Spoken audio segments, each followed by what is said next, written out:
Good morning everyone and welcome back to my channel. কেমন আছো সবাই? আশা করি সবাই ভালো আছো ও সুস্থ আছো। আমিও মোটামুটি বেশ ভালো আছি। শুভপ্রিয়া ক্রিয়েশনের আর একটা নতুন ব্লগে তোমাদের স্বাগত। ঘুম থেকে উঠেই দেখলাম বাইরে হালকা হালকা রোদ্দুর বেরিয়েছে, তো ভাবলাম কি জামা কাপড়গুলো আগে মেলে দিই। 2 দিন ধরে টানা বৃষ্টিতে আমার জামা কাপড় একটাও শুকনো হচ্ছে না। সিঁড়ির রেলিংয়ে যেরকম মেলে দিয়েছিলাম সেরকমই ধরা ছিল, কিন্তু আজকের ঘুম থেকে উঠে দেখলাম আকাশটা একটু কি বলবো, ক্লিন বলতে গেলে যেটাকে, একটু পরিষ্কার হয়েছে আর হালকা হালকা রোদ্দুরও রোদের দেখা মিলেছে।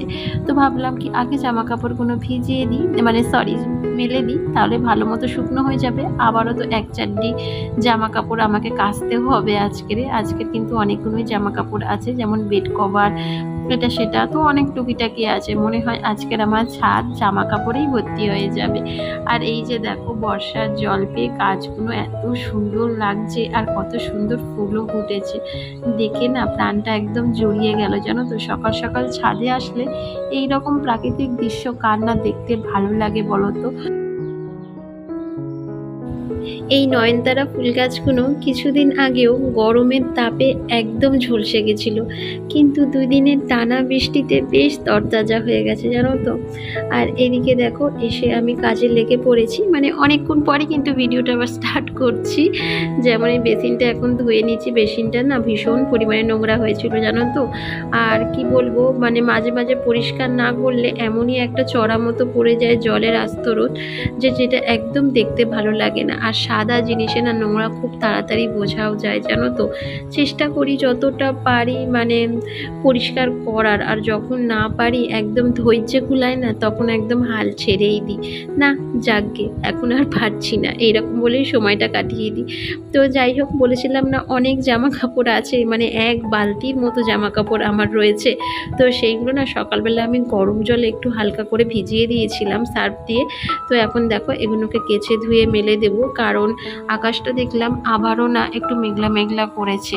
শুধু আমার জামা কাপড়গুলো যেন শুকিয়ে যায় এইটুকুই আশা রাখি, কারণ মনে হচ্ছে দুপুরের পর আবারও বৃষ্টি নামবে। তো জানি না, মনে হয় আমাদের এখানে দেশে কলকাতাতে হয়তো বর্ষা আস্তে আস্তে নেমেই যাচ্ছে, মনে হয় এটা, আমি ঠিক জানি না এটা বর্ষার বৃষ্টি না এটা কালবৈশাখী, এটা ঠিক আমার জানা নেই। কিন্তু আকাশের অবস্থা দেখে যেন মনে হচ্ছে যে না, বর্ষাকাল চলেই এলো। তো বর্ষাকালটা তো কার কার ভালো লাগে একটু কমেন্ট করে জানিও তো। আমার ভালোও লাগে, আবার ভালোও লাগে না, এটা বলতে পারি। কারণ বর্ষাকালে না রাস্তাঘাটগুলো কেমন একটু কাদা প্যাচপ্যাচের মতো হয়ে যায়, বাইরে বেরোনোই যায় না, আর জামা কাপড় শুকনো দিতে তো আরও কষ্টকর। কিন্তু শীতকালটা ভীষণই আরামদায়ক, আর গরমকাল তো বলার মতো নয়। আর আমাদের এই কলকাতায় শীতকাল বলে কোনো কথা নেই জানো তো। ধরো ওই জানুয়ারি মাসটা একটু ঠান্ডা থাকে, ব্যাস বাদ বাকি সারা মাসই গরম আর গরম। বিশেষ করে গরমকালই বলা যেতে পারে, শীতকালটা ওই একটা মাসের মতো থাকে। যারা ওই গ্রামগঞ্জের দিকে থাকো তোমরা, যে দিদিভাইরা, তাদের ওইদিকে না বেশ ভালোই ঠান্ডা থাকে জানো তো। কিন্তু আমাদের এই কলকাতায় ঠান্ডা নেই বললেই চলে।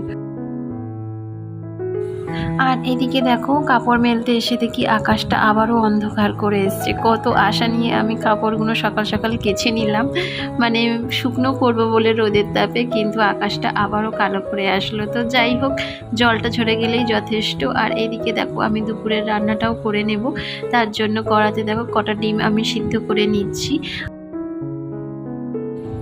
ও বলছিল বাজার থেকে আজকের মাছ আনাবে, কিন্তু আমি বললাম না থাক, আজকের আমার অনেক কাজকর্ম রয়েছে টুকিটাকি, আজকের আর মাছের ঝামেলা করব না। আর যেদিন যেদিন মাছের ঝামেলা থাকে না, সেদিন আমি ঘরের টুকিটাকি কাজগুলো করতেই পারি না জানো তো।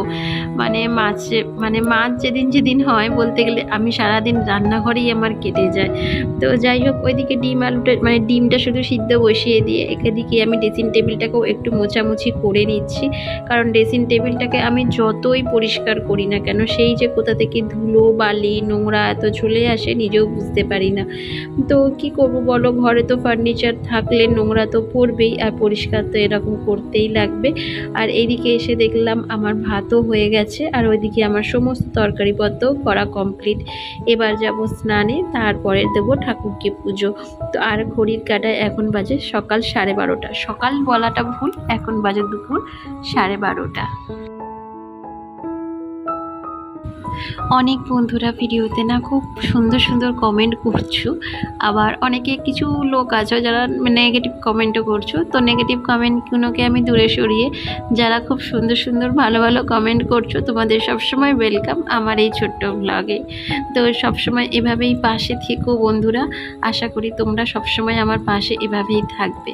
তো যাই হোক, চলে এসেছি ছাদে, আর আকাশটা দেখো কতটা সুন্দর দেখতে লাগছে, দেখে না আমার মনটা একদম জুড়িয়ে যাচ্ছে জানো তো। আর এইদিকে আমি এসেছি ঠাকুরকে পুজো দিতে, তো ভাবলাম কি এটাও তোমাদের সাথে একটু শেয়ার করে দিই। আর এখন দেখো এই যে ঠাকুরের পুজো দেবো বলে ফুলও তুলে নিচ্ছি। এই দিকটায় না ভালোই রোদ্দুর রয়েছে, আর ওই দিকটায় ঘন কালো মেঘে ছেয়ে এসছে, যেন বৃষ্টি আসলো বলেই।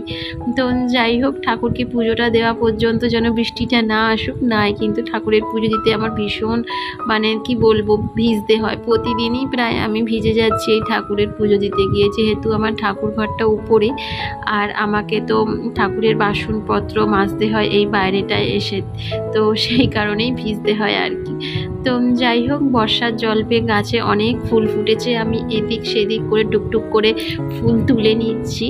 আর শুধু মানে ফুল বলাটা ভুল, আগাছাও অনেক জন্মেছে জানো তো, এগুলো একদিন বসে বসে পরিষ্কার করতে হবে। আর আমার বরকে বলা তো বেকার, ও তো কোনো মতেই করবে না, সব আমাকে একা হাতে এই সমস্ত কাজ সামলাতে হয় জানো তো। দুঃখের বিষয় কি বলো তো, একটা হেল্পিং হ্যান্ড থাকলে ভীষণ পরিমাণে ভালো হয়, কিন্তু কিছু করার নেই, এখন যেহেতু নেই তো নিজের ঘরের কাজ তো নিজেকেই করতে হবে, তাই না। আর এই যে দেখো ঠাকুরের ফুল তুলে এনে এখন ঠাকুর ঘরটাকেও একটু ঝাড় দিয়ে নিচ্ছি। এটা না মানে ঝাড়ু ঠিক না, সেই ফুল ঝাড়ু টাইপের হয় না যেগুলো দিয়ে ফুল টুল পরিষ্কার করে, তো সেটাই আমি আপাতত দিয়ে ঠাকুর ঘরটা ঝাড় দিই জানো তো। কারণ কি বলো তো, ঝাড়ু আনা তো ঠাকুর ঘরের মধ্যে ঠিক না, তো সেই কারণে এটা দিয়েই আমি ঠাকুর ঘর ঝাড়ি। বেশ ভালো আইডিয়া, তাই না বলো।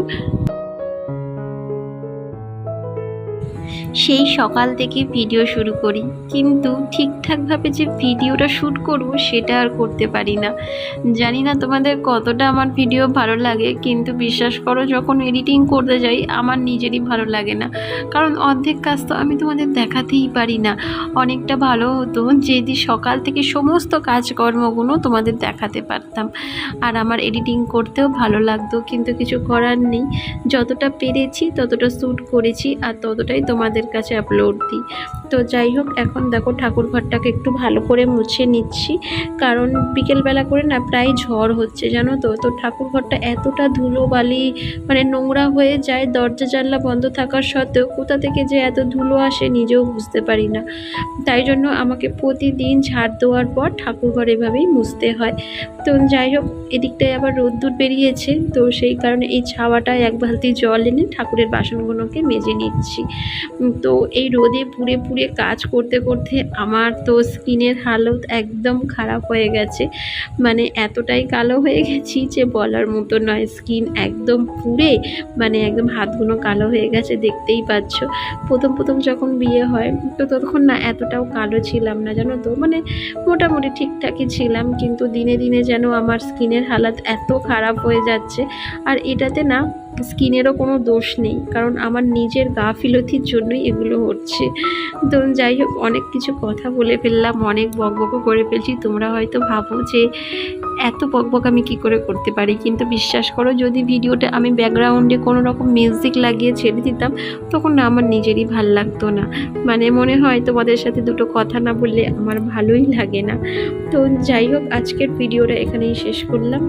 ভিডিওটা যদি ভালো লেগে থাকে একটা লাইক শেয়ার অ্যান্ড কমেন্ট করে আমার এই ছোট্ট চ্যানেলটাকে একটু এগিয়ে নিয়ে যেতে সাহায্য করো। তো আজকের জন্য টাটা, আবার দেখা হবে নেক্সট ব্লগে খুব তাড়াতাড়ি।